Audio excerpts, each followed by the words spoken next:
Hello everyone, आज के इस लेक्चर में हम डिस्कस करने जा रहे हैं आईआईटी जेम से रिलेटेड कुछ इंपॉर्टेंट पीवाईक्यूज। जैसे कि आप सब लोग जानते हैं, यहाँ पर हमने एक नई लेक्चर सीरीज स्टार्ट की है, जिस लेक्चर सीरीज में हम आईआईटी जेम फिजिक्स के इंपॉर्टेंट पीवाईक्यूज डिस्कस कर रहे हैं। और इस पूरी लेक्चर सीरीज में जितने भी लेक्चर होंगे वो सब के सब आपके लिए यूट्यूब पे फ्री में अवेलेबल कर दिए गए हैं। यानी ये क्या है, एक टाइप का फ्री कोर्स है। और अभी तक हमने इस लेक्चर सीरीज में 8 लेक्चर डिलीवर कर चुके हैं और ये है हमारा आज का लेक्चर नंबर 9। इस लेक्चर सीरीज में हम न केवल क्वेश्चन सॉल्व करते हैं, बल्कि उस क्वेश्चन में जो कॉन्सेप्ट यूज हो रखा है उसको भी हम यहाँ पर डिटेल में डिस्कस कर रहे हैं। जिसने इससे पिछले के लेक्चर देखे हैं उसको पता है, जो आज पहली बार इस लेक्चर सीरीज में इस लेक्चर में आया है वो आज जान जाएगा कि किस तरह से हम यहाँ पर क्वेश्चन को सॉल्व करते हैं। क्वेश्चन नंबर 1 की ओर बढ़ते हैं। आपकी स्क्रीन में क्वेश्चन नंबर 1 लिखा हुआ है। ये क्वेश्चन वही है जो लेक्चर नंबर 8 का होमवर्क था। कुछ बच्चों ने किया और मैसेज भी आए थे, और कुछ बच्चे कह रहे थे कि भाई इसमें हमको कुछ कंफ्यूजन हो रहा है। वैसे यहाँ पर कोई टफ क्वेश्चन तो है नहीं, आसान सा क्वेश्चन था। दोबारा से एक बार क्या कर लेते हैं, सॉल्व कर लेते हैं। जिसने सॉल्व कर लिया बहुत अच्छी बात है। तो क्वेश्चन नंबर 1 आपकी स्क्रीन में आपको दिख रहा है। क्या बोल रहा है क्वेश्चन नंबर 1, समझेंगे जरा। क्वेश्चन नंबर 1 कह रहा है कि हमारे पास क्या है, a particle with positive charge 10⁻³ coulomb and mass 0.2 kg is thrown upward from the ground at an angle 45 degree with the horizontal with a speed of 5 metre पर second. The direction of the horizontal component of the initial velocity of particle, यहां बोल सकते हैं विच is इन, अच्छा sorry एक line छूट गई, which is in the same direction as the horizontal component of initial velocity of the particle. The acceleration due to gravity is 10 metre पर second square. The range is, range क्या होगी ये हमें बताना है। देखो बड़ा आसान सा क्वेश्चन होता अगर यहाँ पर ये चीज नहीं दी होती। क्या चीज नहीं दी होती, ये जो इलेक्ट्रिक फील्ड लिखा हुआ है ना, अगर ये नहीं दिया होता तो बहुत ही आसान सा क्वेश्चन था और क्लास 11 का क्वेश्चन बन जाता। लेकिन यहाँ पर थोड़ा सा ट्विस्ट है। यहाँ पर क्या है, इलेक्ट्रिक फील्ड है जो किस डायरेक्शन में है, उस डायरेक्शन में है जिस डायरेक्शन में वेलोसिटी का हॉरिजेंटल कंपोनेंट दिया हुआ है। समझते हैं क्या कह रहा है क्वेश्चन। तो मान लो इस तरह से मेरे पास ये वर्टिकल डायरेक्शन है और ये डायरेक्शन कौन सी है, हॉरिजेंटल डायरेक्शन है। इसे मैंने क्या बोल दिया, एक्स एक्सिस बोल दिया, और इसे मैंने क्या बोल दिया भाई, वाई एक्सिस बोल दिया। तो ये मेरे पास हॉरिजेंटल डायरेक्शन और ये कौन सी है, वर्टिकल डायरेक्शन है। एक पार्टिकल है, लेट अस से उसको यहाँ से u वेलोसिटी से क्या किया हमने, लॉन्च किया और अज्यूम किया ये जो एंगल है वो कितना है, थीटा है। वैसे यहाँ पर थीटा दे रखा कितना, 45 डिग्री, ये हमें गिवन है।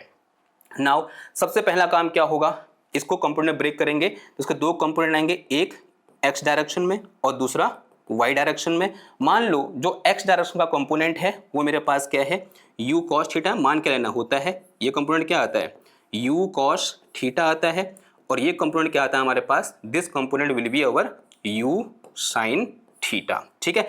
अब जब पार्टिकल आगे मूव करेगा तो ये कैसा मोशन करेगा, कुछ इस टाइप से मोशन हमें यहाँ पर देखने को मिलेगा। तो हमें क्या निकालना है कि भाई ये जो रेंज है यहाँ से यहाँ तक, ये रेंज कितनी होगी ये हमें निकालना है। और इस डायरेक्शन में जो इलेक्ट्रिक फील्ड है वो हमें दे रखा है, electric field E in this direction, जो कितना है मेरे पास 10 वोल्ट पर मीटर के बराबर है। और किस डायरेक्शन में है भाई, आई कैप डायरेक्शन में है। ओके, नाउ सबसे पहले क्या करते हैं, इस पार्टिकल का या बोल सकते हैं इस प्रोजेक्टाइल का टाइम ऑफ फ्लाइट निकाल लेते हैं। क्योंकि अगर मेरे को यहां से यहां पहुंचने में कितना टाइम लगा, अगर एक बार ये निकल जाए ना तो मेरे लिए फिर ये आर निकालना या बोल सकते हैं डिस्प्लेसमेंट इन एक्स डायरेक्शन निकालना क्या है, बहुत आसान काम है। तो सबसे पहली कैलकुलेशन हमारी किसके लिए होगी, टाइम ऑफ फ्लाइट के लिए होगी। तो सबसे पहले हम किसके लिए कैलकुलेशन करेंगे, यहाँ पर टाइम ऑफ फ्लाइट के लिए कैलकुलेशन करेंगे। किसके लिए, टाइम ऑफ फ्लाइट के लिए। देखो भाई कैसे निकालेंगे time of flight. Time of flight निकालने के लिए एक बार वर्टिकल डायरेक्शन में मोशन को डिस्कस करते हैं। किस डायरेक्शन में, इन वर्टिकल डायरेक्शन, या बोल सकते हैं अलोंग वाई एक्सिस भी बोल सकते हैं, वो आपकी मर्जी है। तो इन वाई डायरेक्शन, तो सबसे पहले किस डायरेक्शन में देखते हैं, इन वाई डायरेक्शन, इन वाई डायरेक्शन, इन वाई डायरेक्शन। जब पार्टिकल, लेट अस से ये पॉइंट क्या है, ओ पॉइंट है, इस पॉइंट को मैंने क्या बोल दिया, ए बोल दिया। जब पार्टिकल ओ से ए में पहुंचा तो वाई डायरेक्शन में डिस्प्लेसमेंट कितना होगा, डिस्प्लेसमेंट कितना हो जाएगा, 0 हो जाएगा। देखो बिकॉज वाई डायरेक्शन में जहां से स्टार्ट किया वहीं पर पहुंच गया, बिकॉज ऐसे गया ना, यहां से ऐसे गया, तो वाई डायरेक्शन में डिस्प्लेसमेंट कितना है, 0 है। अगर मैं वाई डायरेक्शन में इनिशियल वेलोसिटी यू की बात करूं तो किस होगा, यू वाई के बराबर, और यू वाई की वैल्यू कितनी है, यहाँ और देखो डायग्राम में देखो कितनी है, यू साइन थीटा के बराबर है, तो कितना आ जाएगा ये, यू साइन थीटा आ गया। ठीक है, अब मैं यहाँ पर थीटा की वैल्यू पुट कर लूं और यू की वैल्यू पुट कर लूं। देखो यू दे रखा है कितना, 5 मीटर पर सेकेंड, और थीटा कितना दे रखा है, 45। तो अगर मैं यहाँ से क्या निकालूं, यू वाई निकालूं, तो U Y will be equal to कितना आ जाएगा, ये 5 into this one is sine 45, और साइन 45 की वैल्यू कितनी होती है, आप सब जानते हो, साइन 45 कितना होता है, 1/√2 होता है। तो यू वाई इक्वल टू कितना आ जाएगा, ये 5 इंटू 1/√2 मीटर पर सेकेंड। तो this is velocity, initial velocity in vertical direction. अब बारी किसकी है कि भाई इस डायरेक्शन में एक्सेलरेशन कितना होगा, वर्टिकल डायरेक्शन में एक्सेलरेशन कितना होगा, कितना होगा बताओ, ग्रेविटेशनल एक्सेलरेशन के बराबर। तो इसका मतलब acceleration Y direction will be equal to minus का जी, जो उसने बोल रखा कितना ले लो आप, 10 ले लो बोल रखा है, उसने खुद ही बोल रखा है, कितना है वो, माइनस का 10 मीटर पर सेकेंड स्क्वायर आ जाएगा। ठीक है, ये बात समझ में आई आपको, ओके, इतनी बात समझ में आई। Now using second equation, assume कर लो यहाँ से यहाँ पहुंचने में कैपिटल टी टाइम लगा, तो हमारे पास क्या होता है formula, y is equal to you y into t plus का half of a y into capital t square, जहां यह कैपिटल टी क्या है, टाइम ऑफ फ्लाइट है। देखो इस केस में डिस्प्लेसमेंट अलोंग वाई एक्सिस कितना है, 0 है। This is equal to you Y की वैल्यू कितनी है मेरे पास, 5/5 अपॉन √2 के बराबर है, into time of flight T मुझे निकालना है, और प्लस कितना आ जाएगा ये 1/2, ए वाई की वैल्यू कितनी है, -10 के बराबर है, रखो वैल्यू, तो कितना आ जाएगा यहाँ पर -10 आ जाएगा, और इंटू कितना आ जाएगा, टी स्क्वायर हो गया। अब इस टर्म को यहाँ ले आओ तो कितना आ जाएगा, ये 5t डिवाइडेड बाय कितना आया, √2 आया, and this is equal to, और माइनस का होगा, दिस इज इक्वल टू, तो माइनस का ये कट गया, कितना आ गया, ये 5 आ गया, और इंटू कितना आ गया, टी स्क्वायर, एक 5 से ये 5 गया, और यहाँ इस टी स्क्वायर से ये टी कैंसिल हो जाएगा, तो यहाँ से मेरे पास इस माइनस से माइनस भी उड़ा दो, तो टी इक्वल टू कितना आ गया यहाँ से मेरे पास 1/√2 सेकेंड। तो this is our time of flight, कितना निकल के आया, 1/√2 सेकेंड निकल के आया। तो ये टर्म बहुत इंपॉर्टेंट है, तो इसको क्या कर देंगे हम, इस तरह से ब्रैकेट के अंदर क्लोज कर देंगे। यानी इस पार्टिकल को यहाँ से यहाँ पहुंचने में कितना टाइम लगा होगा, 1/√2 सेकेंड टाइम लगा। ठीक है, नाउ अब किसके लिए कैलकुलेशन करेंगे, इन दिस डायरेक्शन, और we can say in horizontal direction.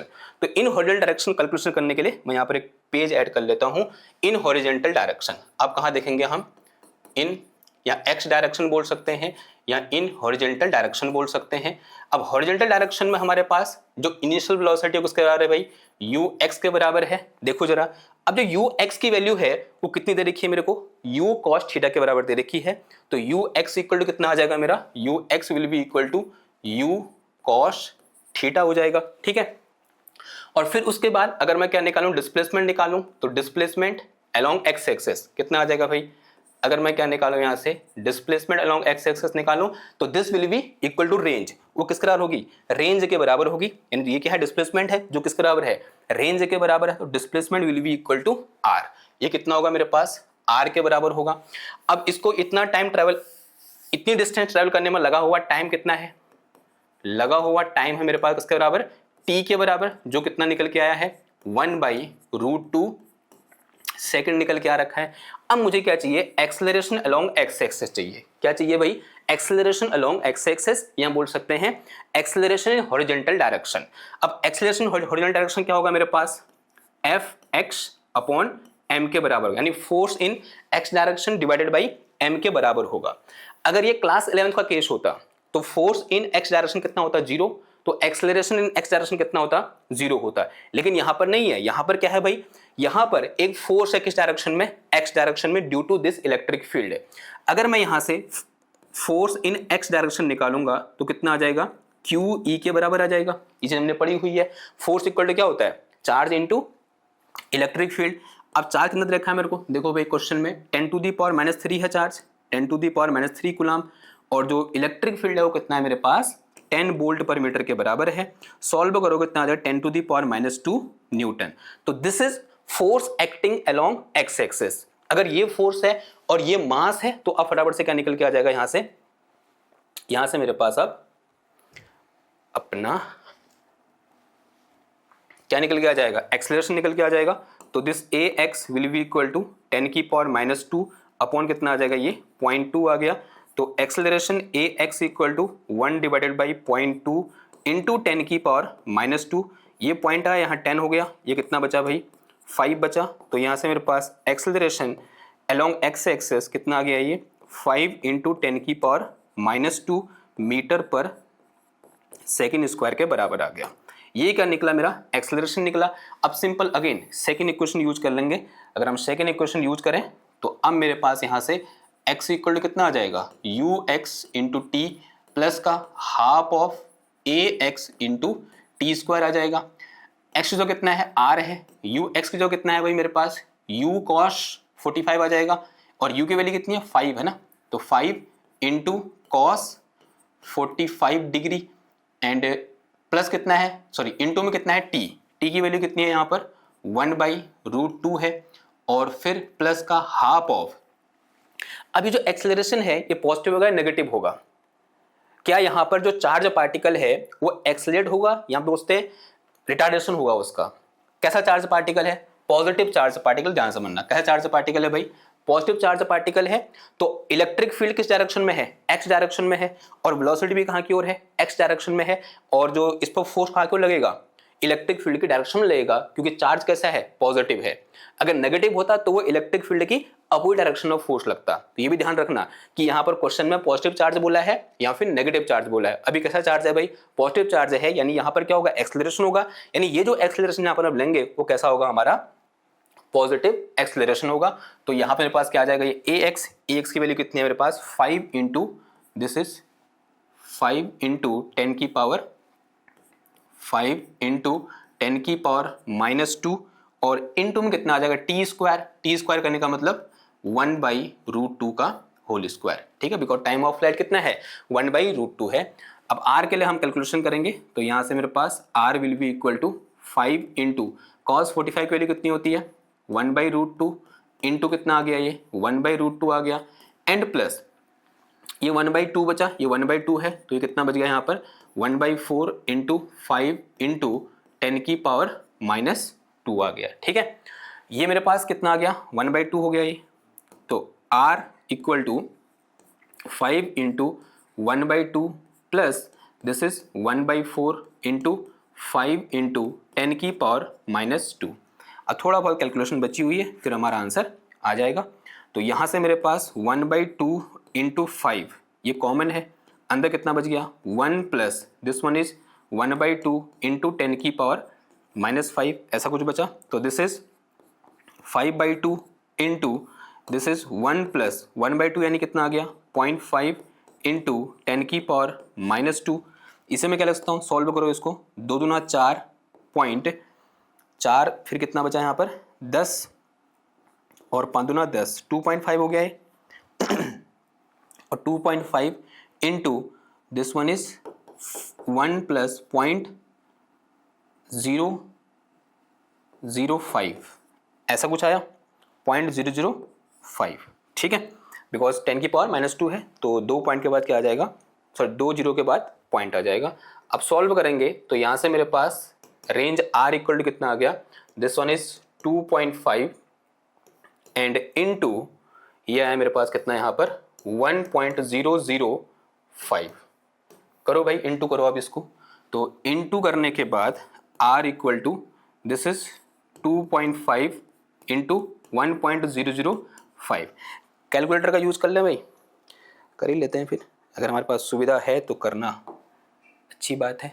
तो क्या है भाई कैलकुलेशन क्या करनी है हमको 2.5 फिर इनटू में है मेरे पास कितना 1.005। तो ये मेरे पास आया कितना 2.512। तो यहाँ से मेरे पास R इक्वल टू कितना आ जाएगा 2.5125 मीटर।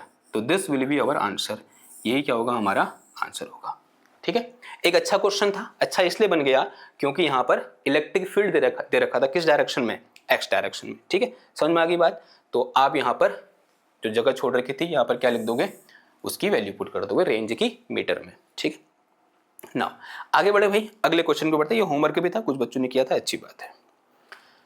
अगले क्वेश्चन में आते हैं भाई, क्वेश्चन नंबर 2 क्या बोल रहा है, a particle A of mass m, एक पार्टिकल a है जिसका मास कितना है, स्मॉल m है, is moving with a velocity of V I cap, इसे आप क्या पढ़ोगे, वी आई कैप पढ़ोगे। ठीक है, ये कैप थोड़ा सा उसके सर से दूर चला गया तो उसमें कोई डरने वाली बात नहीं है।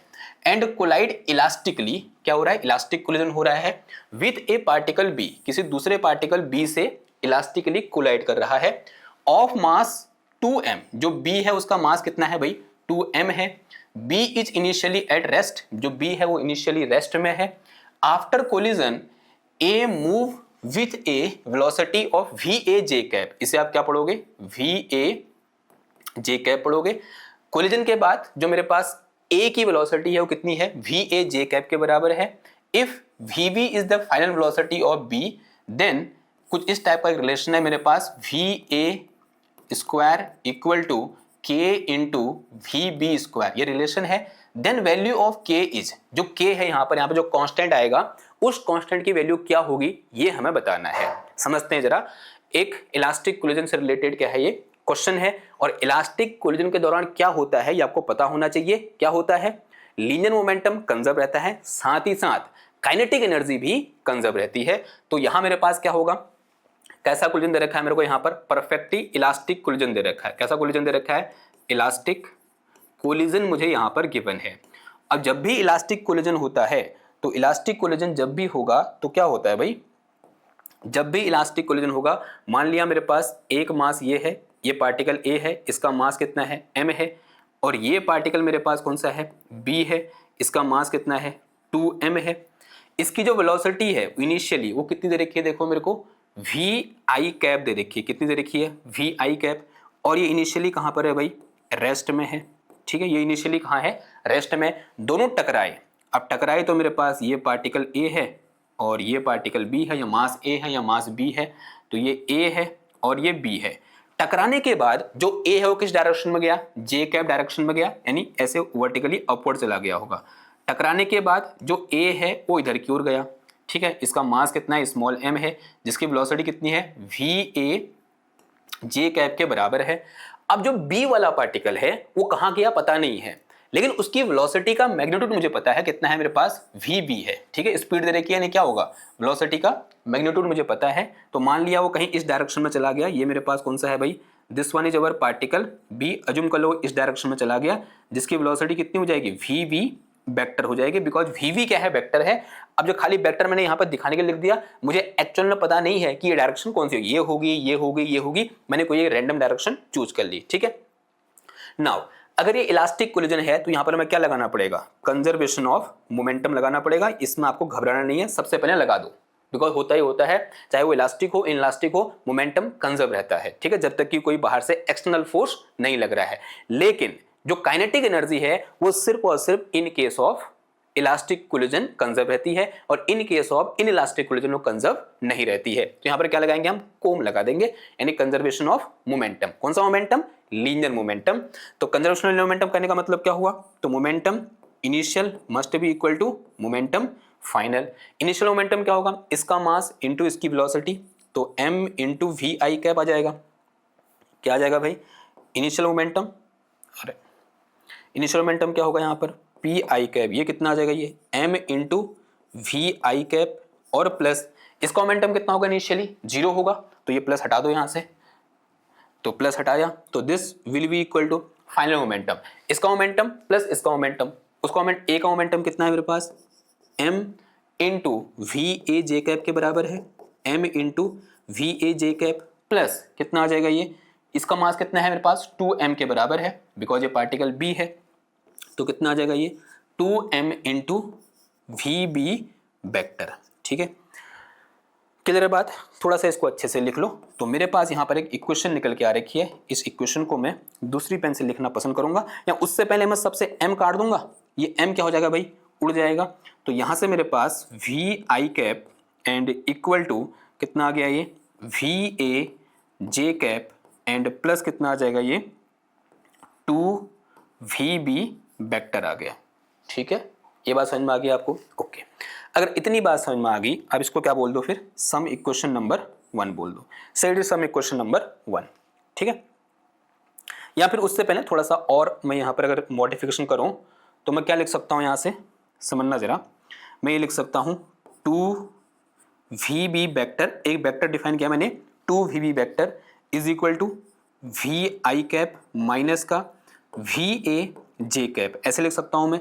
अगर मैं यहाँ से क्या लिखूँ, VB वेक्टर निकालूँ तो this will be equal to 1/2 of VI cap minus का VAJ कैप, ऐसे लिख सकते हैं हम। ठीक है, अब कोई दिक्कत नहीं हो रहा। Now set is some equation number 2, इसे क्या बोल दिया मैंने, इक्वेशन नंबर 2 बोल दिया। अब क्या लगाओ यहाँ पर, कंजर्वेशन ऑफ काइनेटिक एनर्जी लगाओ। Now here we have to use conservation of kinetic energy, तो क्या लगा देंगे हम, कंजर्वेशन ऑफ काइनेटिक एनर्जी लगा दो। यानी initial kinetic energy must be equal to final kinetic energy पूरे सिस्टम की। तो सिस्टम की जो इनिशियल काइनेटिक एनर्जी होगी, जो K इनिशियल होगी, this must be equal to K final. अब जो K इनिशियल है वो किसके कारण होगी भाई, इसकी काइनेटिक एनर्जी प्लस इसकी काइनेटिक एनर्जी, और कैसा सम होगा, स्केलर सम। यहाँ कैसा सम हुआ, वेक्टर सम, क्योंकि कैसा क्या था यहाँ पर, मोमेंटम था। यहाँ क्या है, काइनेटिक एनर्जी है, यानी कितना आ जाएगा ये, हाफ ऑफ, इसकी काइनेटिक एनर्जी कितनी है, half of mv², half of mv² plus इस वाले काइनेटिक एनर्जी कितनी है, 0 है, and this will be equal to, इसकी काइनेटिक एनर्जी कितनी है, हाफ ऑफ mva² और प्लस इसकी कितनी है, half of twice of m into vb का स्क्वायर। ठीक है, मैग्नीट्यूड लेंगे तो vb का स्क्वायर आ जाएगा। देखो सबसे 1/2 1/2 1/2 बाहर आके कैंसिल हो जाएगा, 1/2 1/2 1/2 कैंसिल, m भी क्या हो जाएगा, कैंसिल हो जाएगा। तो यहां से मेरे पास क्या निकल के आया, v² will be equal to va² और फिर प्लस कितना आ जाएगा, यहाँ से मेरे पास 2VB का स्क्वायर आ गया। Set is some equation number 2 बोल दो इसको। ठीक है, अब मेरे को कुछ लग रहा है कि भाई मैं इस रिलेशन को अचीव करने वाला हूं, लेकिन एक दिक्कत है, यहाँ ये V एक्स्ट्रा आ रहा है। सिर्फ हमको रिलेशन किसके बीच चाहिए, VA और VB के बीच चाहिए। तो मुझे इस टर्म को एलिमिनेट करना पड़ेगा। ये जो मेरे पास V² है इसको हटाना पड़ेगा। कहां से हटेगा, इसकी हेल्प से हटेगा। एक काम करो, ये मैग्नीट्यूड निकालो फ्रॉम इक्वेशन 2। इक्वेशन 2 से मुझे क्या मिल सकता है, इसका magnitude magnitude of VB vector will be equal to क्या हो जाएगा, अंडर रूट के अंदर अंडर रूट ऑफ इसका स्क्वायर प्लस इसका स्क्वायर, यानी कितना आ जाएगा ये V²/4 और प्लस VA²/4, क्या आ जाएगा VA²/4। ये बात समझ में आई कैसे लिखा मैंने, बिकॉज ये 2 दोनों के साथ है तो मैंने 4 दोनों के साथ लिख दिया। ठीक, स्क्वायरिंग बोथ साइड, तो यहां से मेरे पास क्या मिलेगा, ये मुझे मिल जाएगा क्या, VB का square will be equal to this one is V²/4 and plus कितना आ जाएगा, ये VA²/4 आ जाएगा। ठीक है, मुझे निकालना क्या है, ये चीज निकालनी है। तो इस 4 को मैं यहां भेज दूं तो थोड़ा सा इसको ऊपर कर लेते हैं। ओके, नाउ थोड़ा टाइम लगा रहा है ना। ओके, हो गया। तो यहां से मेरे पास क्या आ जाएगा, इस 4 को यहां भेज दो। अगर इस 4 को यहां भेजूंगा तो ये 4 into this one is VB का स्क्वायर इक्वल टू ये V² और प्लस कितना आ जाएगा, ये VA का स्क्वायर आ जाएगा। अगर मैं यहाँ से V² निकालूं तो this will be equal to 4VB का स्क्वायर माइनस का VA² आ गया। अब एक काम करो, इस V² की वैल्यू उठाओ, इस इक्वेशन नंबर 2 में रख दो। तो इक्वेशन 2 में रखने पर नाउ इक्वेशन 2 बिकम कितना आ जाएगा, ये 4VB का स्क्वायर और फिर माइनस कितना आ जाएगा, ये VA² and this will be equal to, ये हो जाएगा मेरे पास कितना VA² एंड प्लस का ट्वाइस ऑफ VB का स्क्वायर। ठीक है, अब VA एक जगह और VB एक जगह, तो माइनस का कितना आ गया, ये VA का स्क्वायर माइनस का VA का square, this is equal to twice of VB का स्क्वायर एंड माइनस का 4 ऑफ VB का स्क्वायर। सॉल्व करेंगे तो कितना आएगा, ये माइनस का ट्वाइस ऑफ VA का square, this is equal to minus का ट्वाइस ऑफ VB का स्क्वायर। माइनस माइनस 2 से 2 उड़ा दो, ये मेरे पास आ गया रिलेशन एक खूबसूरत सा VA² इक्वल टू VB का होल स्क्वायर। एंड इसी फॉर्म में हमको रिलेशन चाहिए। अगर मुझे इस फॉर्म में रिलेशन चाहिए तो आप ध्यान से देखोगे, अरे कहाँ गया भाई, क्वेश्चन कहाँ है, आ जा भाई नीचे आ जा। अगर इसको आप ध्यान से देखोगे तो यहाँ k की जो कितना आ रखा है, मेरा 1 आ रखा है, तो k will be equal to 1। तो इसमें मेरे पास जो k होगा किसके बराबर होगा, 1 के बराबर होगा। तो k will be equal to 1। तो यहाँ पर जो एक k है किसके बराबर होगा, 1 के बराबर होगा, जैसे कि आपको इस रिलेशन से दिख रहा है। तो यहाँ मेरे पास क्या है, VA² इक्वल टू VB² के बराबर निकल के आया।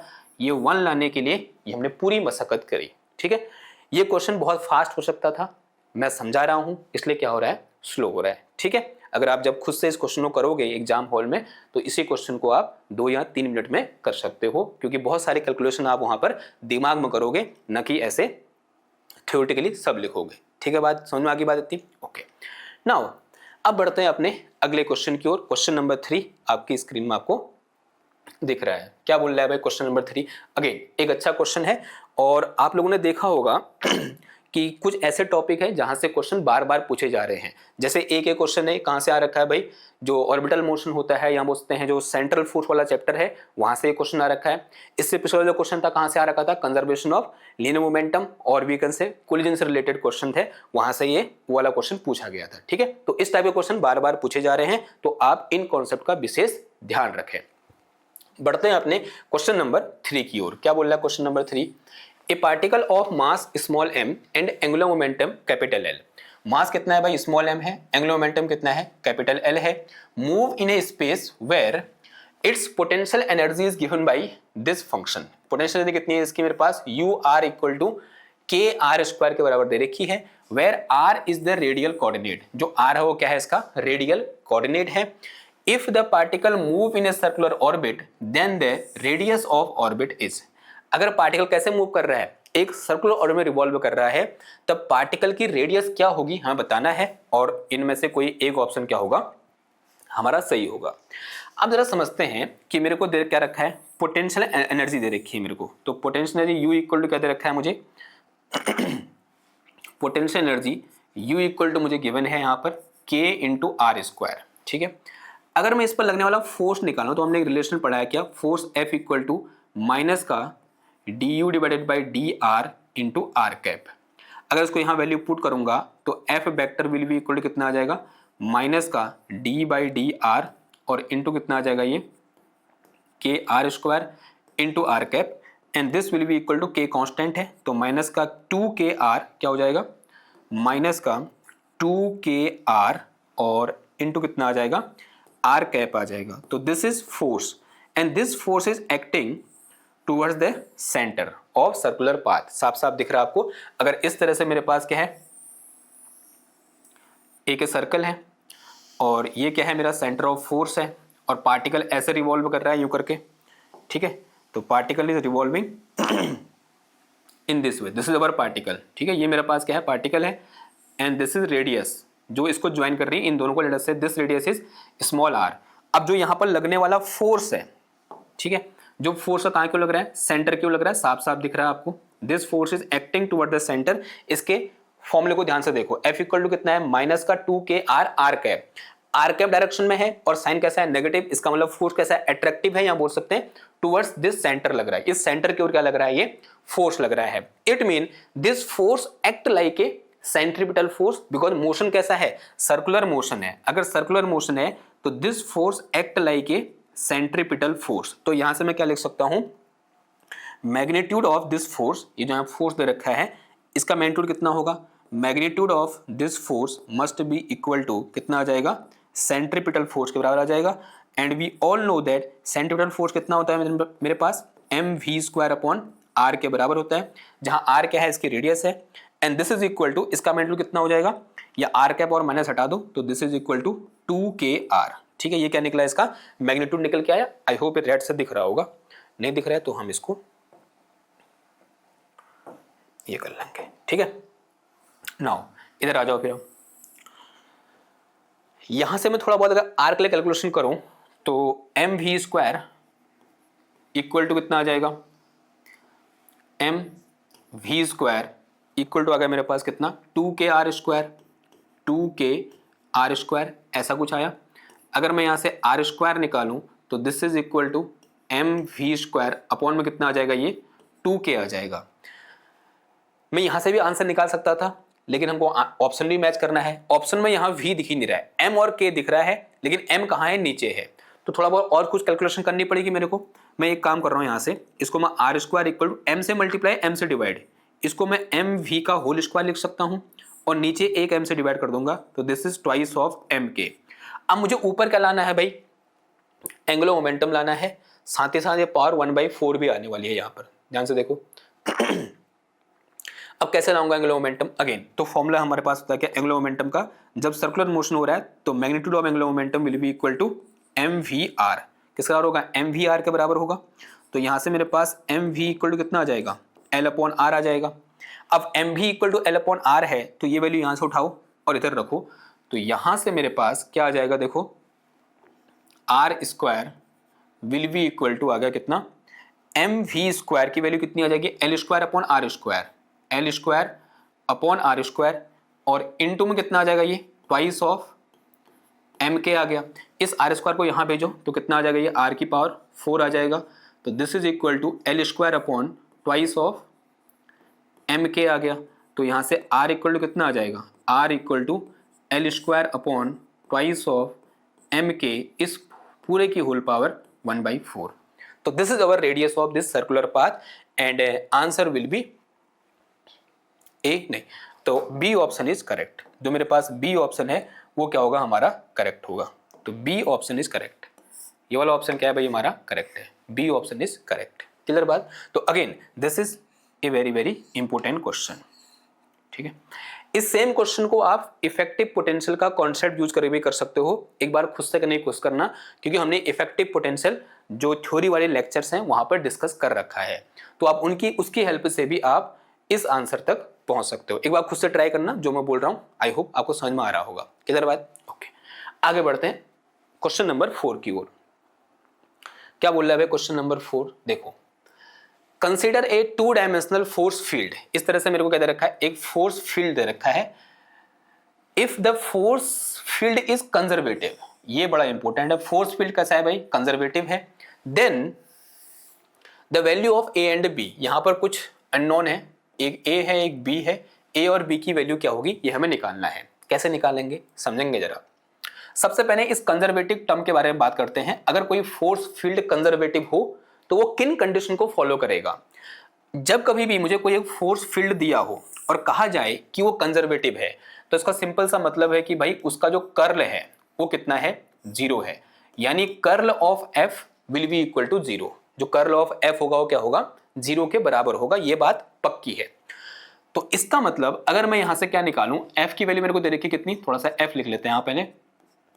एफ इक्वल टू दे रहा है कितना, 5x² plus ay² and plus का bxy, और इनटू में कितना है यहाँ पर आई कैप, यहाँ बोल सकते हैं एक्स कैप है, एंड फिर प्लस कितना दे रखा है यहाँ मुझे 4x² plus 4xy and plus का y² और इनटू कितना दे रखा है जे कैप, यहाँ बोल सकते हैं वाई कैप मुझे गिवन है, और जेड कैप का यहाँ पर कोई कंपोनेंट नहीं है, यानी जेड डायरेक्शन में कोई कंपोनेंट नहीं है इस फोर्स का।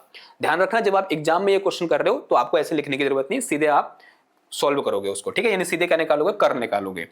अगर मैं यहाँ से क्या निकालूं, डेल क्रॉस एफ निकालूं, तो ऐसे डिटरमिनेंट बनाऊंगा मैं, हम सब जानते हैं इसके बारे में। यहाँ आई कैप लिखूंगा, यहाँ जे कैप लिखूंगा, और यहाँ ऐसे के कैप लिख दूंगा या जेड कैप लिख दूंगा, यहाँ क्या लिख दूंगा इस तरह से के कैप लिखूंगा। यहाँ क्या आएगा इसका, सॉरी यहाँ क्या आएगा पहले, पार्सल ओवर पार्सल एक्स, फिर यहाँ क्या आएगा पार्सल ओवर पार्सल वाई आ जाएगा, पार्सल ओवर पार्सल वाई, और यहाँ क्या आ जाएगा पार्सल ओवर पार्सल जेड आ जाएगा। फिर क्या आएगा इसका एक्स कंपोनेंट, तो this is 5x² plus ay² and plus का bxy आ गया। फिर यहाँ इसका y वाला टर्म आएगा, यहाँ मुझसे जे कैप वाला आएगा, तो ये कितना आ जाएगा देखो 4x² प्लस 4xy एंड फिर प्लस कितना आ जाएगा ये y² आ जाएगा। फिर यहाँ z वाला आएगा तो है नहीं, 0 आ जाएगा। Now we have to solve it. अब इसको सॉल्व करना है तो कैसे सॉल्व करेंगे हम, जैसे डिटर्मिनेंट सॉल्व होता है, पहले ये वाला रो, सॉरी ये वाली रो और ये वाला कॉलम, तो ये मेरे पास आई कैप है। देखो ये दो तो कैंसिल हो गए, ये वाले ये दो छुप जाएंगे। अगर ये दो छुप गए ऐसे करके तो बचा कौन सा, इससे इसको, इससे इसको। देखो यहाँ जेड का एक भी टर्म नहीं है, यानी जेड है ही नहीं यहाँ। अगर जेड है ही नहीं तो इस साइड के साथ जीरो, इसके साथ वैसे ही जीरो, तो जीरो माइनस कितना हो जाएगा, जीरो हो जाएगा। तो ये मेरे पास कितना आ जाएगा, जीरो माइनस जीरो। फिर क्या आता है, माइनस का जे कैप आता है। ठीक है, बचपन की बात है। ये वाली रो और ये वाला कॉलम, इसका इसके साथ, यानी पार्सल बाय पार्सल एक्स किसका, जीरो का, तो कितना आ जाएगा, जीरो। फिर minus partial by partial Z किसका, इस पूरे टर्म का। यहाँ जेड है नहीं है, तो जेड नहीं है तो पूरा जीरो हो जाएगा। फिर प्लस, अब लास्ट वाला टर्म है क्या, के कैप के साथ। अगर मैं के कैप के साथ करूंगा तो ये वाला रो ये वाला कॉलम, नाउ इसका इसके साथ। देखो यहाँ एक्स है, हाँ जी है एक्स। अगर एक्स है तो इस पूरे टर्म का एक्स के रिस्पेक्ट में पार्शियल डेरिवेटिव होगा, यानी Y act as a constant. तो सबसे पहले इसका हो जाएगा, तो कितना आ जाएगा, 4 दूना 8 एक्स हो जाएगा। फिर प्लस, फिर इसका होगा, देखो यहाँ पर x का 1 हो जाएगा, तो बचेगा कितना मेरे पास, 4y बचा। फिर प्लस y का y स्क्वायर है, तो ये मेरे पास क्या है, x है। चलो ये मेरे पास क्या है, यहाँ पर ये y स्क्वायर है, लेकिन ये x के रिस्पेक्ट में पार्शियल डेरिवेटिव है, तो ऐसा कितना हो जाएगा, 0। तो ये इतना ही रहा। फिर क्या आएगा, माइनस साइन। अब इस पूरे का y की रिस्पेक्ट में देखो 5x स्क्वायर है, तो कितना आ जाएगा, 0 आ जाएगा। ठीक है, फिर किसका होगा, a y स्क्वायर का, तो कितना आ जाएगा, ये 2ay आ जाएगा। ठीक है, फिर किसका होगा, bxy का, तो कितना आ जाएगा, प्लस का bx बचेगा, this bracket close and this whole term will be equal to 0 and this is equal to 0। ठीक है, तो यहां से मेरे पास ये तो पूरा 0 हो जाएगा। ये क्या बचा मेरे पास, ये बचेगा मेरे पास कितना, k cap into this is 8x plus का 4y माइनस का 2ay एंड माइनस का bx and this is equal to 0। This must be equal to 0। यहाँ दो टर्म है, एक x के हैं एक y के हैं, तो y वाले एक स्थान ले लो, x वाले एक स्थान ले लो। तो यहां से मैं क्या लिख सकता हूं, देखो यहां से मैं लिख सकता हूं क्या, k कैप इंटू 8 माइनस का b इंटू एक्स, 8 माइनस का b इंटू एक्स, और प्लस कितना आ जाएगा, ये 4 माइनस का 2a into Y and this must be equal to 0। अब ध्यान समझना, देखना इसको बात को, यहां पर 0 होने की दो संभावना है, या तो ये जो टर्म है कौन से वाले, ये वाले, या तो ये 0 हो जाए, या फिर x और y 0 हो जाए, तभी तो ये 0 होगा ना, तभी तो पूरा टर्म 0 होगा। देखो x और y 0 नहीं हो सकते, अगर x और y 0 हो गए ना तो पूरा फंक्शन ही 0 हो जाएगा। तो फिर हम कैलकुलेशन किसके लिए कर रहे हैं, तो x and y can not be 0, तो इसका मतलब क्या होगा, तो 8 माइनस बी है वो 0 होगा, दूसरा 4 माइनस 2a भी कितना होगा, 0 होगा। तो यहाँ से b इक्वल टू कितना आ गया, 8 आ गया, और यहाँ से a इक्वल टू कितना आ गया, 2 आ गया। b equal to 8, b equal to 8 and a equal to 2, तो option number b is our correct answer. तो ऑप्शन b क्या हो जाएगा, हमारा करेक्ट आंसर हो जाएगा। ठीक है, अगेन एक ऐसा क्वेश्चन था, इसमें बच्चे कहाँ कंफ्यूज होते हैं, इधर पे कंफ्यूज होते हैं कि भाई अब कैसे निकालें। ठीक है, होता है क्या, जनरली हमारे पास एक क्वेश्चन निकल के आ जाती है ए और बी के टर्म में, और वहां से हम पे एलिमिनेट करके ए और बी की वैल्यू निकाल लेते हैं। लेकिन यहाँ पर ऐसा कुछ नहीं था, यहाँ पर हमको थोड़ा सा और एक स्टेप आगे सोचना था कि भाई एक्स और वाई 0 नहीं हो सकते, तो इनके जो क्या होंगे, इनके जो मल्टीप्लाई में हो गई चीजें, b 8 माइनस का b और 4 माइनस का 2a, इनको ही 0 होना पड़ेगा इस पूरे टर्म को 0 होने के लिए। ठीक है बात इतनी, ओके, इतनी बात समझ में आ गई। अब बढ़ते हैं आज के अंतिम क्वेश्चन की ओर, जो कि हमारा कौन सा है, क्वेश्चन नंबर 5 है। ठीक है,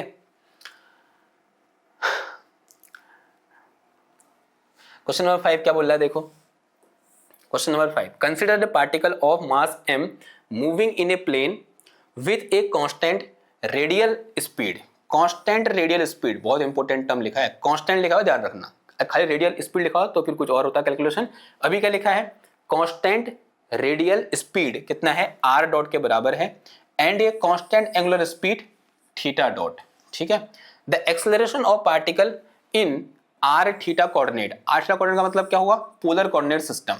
अगेन भाई ये भी बहुत इंपॉर्टेंट है, पिछले 3 साल में लगातार आ रखा है। 2019 में भी वाला ऐसा क्वेश्चन दिख रहा था मेरे को, 2020 में भी, 2021 में भी, और अब 2022 में भी, जो पोलर कोऑर्डिनेट में एक्सेलरेशन की वैल्यू है ये निकालो के लिए क्वेश्चन यहां पूछा जा रहा है बार बार। ठीक है, तो यहां से क्वेश्चन आता है कि भाई पोलर कोऑर्डिनेट सिस्टम में जो एक्सेलरेशन है उसकी वैल्यू क्या होती है, क्या होती है वैल्यू, कैसी आती है, ये हमने जो इससे पिछला लेक्चर है वहां पर डिस्कस कर रखा है। मैं यहाँ पर दोबारा नहीं करूंगा डिस्कस को, मैं सिर्फ ये बताऊंगा कि उस एक्सेलरेशन की वैल्यू कितनी होती है in polar coordinate system. Value कितनी निकल के आती है, वो होती है हमारे पास क्या, r डबल डॉट प्लस नहीं माइनस होता है, r डबल डॉट माइनस का यहाँ आता है हमारे पास कितना, r थीटा डॉट का होल स्क्वायर और इनटू r कैप, फिर प्लस होता है यहाँ पर कितना, r theta double dot and plus का 2r डॉट थीटा डॉट और इनटू में क्या आता है यहाँ पर थीटा कैप आता है। ठीक है, ये हमारे पास क्या होता है, फॉर्मूला होता है किसका, एक्सेलरेशन का इन पोलर कोऑर्डिनेट सिस्टम। ठीक, अब यहां पर ये जो कंपोनेंट है इसे हम बोलते हैं क्या, रेडियल कंपोनेंट। इसी का नाम क्या है भाई, रेडियल कंपोनेंट। और ये जो कंपोनेंट इसे हम क्या बोलते हैं, ट्रांसवर्स कंपोनेंट। इसे हम क्या बोलते हैं, ट्रांसवर्स कंपोनेंट ऑफ एक्सेलरेशन। तो दो कंपोनेंट है, एक रेडियल कंपोनेंट और दूसरा ट्रांसवर्स कंपोनेंट। लेकिन यहां पर कुछ स्पेशल कंडीशन लगा रखी है उसने। क्या कंडीशन लगा रखी है कि थीटा डॉट क्या है, मेरा कांस्टेंट है, थीटा डॉट इज कांस्टेंट। और साथ ही साथ यही बोला है जो आर डॉट है वो भी क्या है, कांस्टेंट है, R dot is also constant. अगर मैं यहां से क्या निकालूं भैया, थीटा डबल डॉट निकालूं तो this will be equal to 0, because ये कांस्टेंट है। एक बार और डेरिवेटिव करूंगा टाइम रिस्पेक्ट में तो कितना आएगा आंसर, 0। सिमिलरली अगर मैं यहां से क्या निकालूं, आर डबल डॉट निकालूं, this is also equal to 0। Now तो for in case of our question अगर जनरल बात करोगे तो ये आंसर है। इन जनरल एक्सेलरेशन की वैल्यू क्या होती है, ये होती है। अगर ये कंडीशन लगाएंगे तो इसका मतलब ये टर्म कितना हो जाएगा, 0 हो जाएगा। इसका मतलब ये टर्म कितना हो जाएगा मेरा, 0 हो जाएगा। Now for our case this acceleration A will be equal to कितना आ जाएगा, ये माइनस का आर थीटा डॉट का square into R cap and plus का 2r डॉट और ये कितना है यहाँ पर, theta cap into theta dot into theta cap. ठीक है, ये आ गया। सो गए आप, theta dot into theta cap.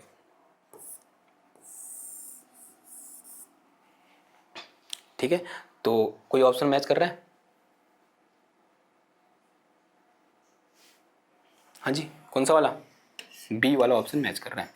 तो option B is correct answer.